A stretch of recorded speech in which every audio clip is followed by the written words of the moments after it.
Lawan tibuok simbahan sa tibuok kalibutan nagsaulog, nagpasidungog sa pistahan ni San Joaquin sanan Santa Ana. Saint Joachim and Anne, amo ang mga ginikanan ni Maria na inahan isab ni Jesus. Sumatotal, mga lolo tapos lola ni Jesus. Popo sanan uya. Nakahinumdum ako sa isa kastorya, adtoy ko no isa kalolo, bedridden na, mapatajay na, hampan, tapad nidja, an idja asawa, an lola. Nilaong an lolo na, mahal, grabe, hamok na ato anak, hamok na isab ato apo. Pero nagpabilin ko gihapon na jari sa ako tapad. Nakahinumdum ako sa una, pagkadisgrasya na ako sa sakjanan, you were there, dito kaw, ni iban sa ako.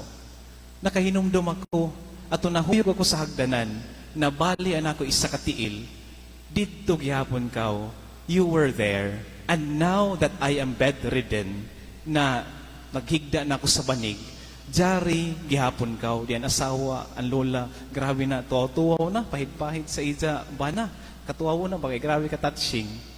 Nilaong dadyo ng bana, ang lolo na, I am starting to believe na ikaw may siguro nagdala ng mala sa kinabuhi. Maigsoon, anato ebanghelyo kuman, nagsulti na dapat kita maminaw sa ebanghelyo. Na dapat ato dawaton ang ebanghelyo, ang mensahe sa Ginoo, na dapat anato yuta ang lupa tabunok sa nanggana. In our world today, where fruitfulness, pagkamabungahon, is measured by productivity, only the young are considered assets and the elderly liabilities. Pero nahibayo kita na sa mga Asyano na mga nasod, partikularmente dito sa Pilipinas, jaoy luna ang mga katigayunan o katiguyangan, ang mga membro especially sa mga senior sentences noong pa sa mga senior citizens.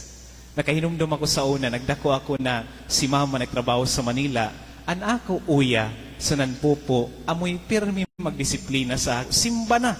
Kay Domingo kuman, isa makalimut man ta kay bata lagi, sila ang nahimo na mga parents nako sa ako pag tubo, isip bata, sila ang natudlo ng maradyaw na pamatasan sa ako pagtubo.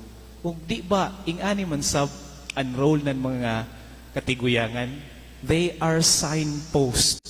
Sila mga haligi na kung uno'y sakto sanan dili. Diyay panultiho na, papunta ka pa lang, pabalik na ako. Amo dyan ang moto ng mga katiguyangan. Diyaon sila. Gani, kung diyaway kapasalamat na ng mga bag-o na mga ginikanan, mga young parents, amuan, suporta, pinansyal, psychological, moral, sanan spiritual, ng ila mga elderly parents. Muhatag sila. Bisan gani, bayon. Si mama ko man, amoy maghatag isainan, bayon sa ija mga apo. Ingana ka-espesyal ang mga elderly sa ato panimayay. Amo na taghatagan sila ng luna sab sa simbahan. Kuman na adlaw, especially pray for the elderly among us. Na just like them, kita sa bunta, magtubo na mga maradyaw na tabunok na yuta, dakan ang mensahe sa ebanghelyo, mutubo sa nanmamunga nan hamog. Amen. Paliho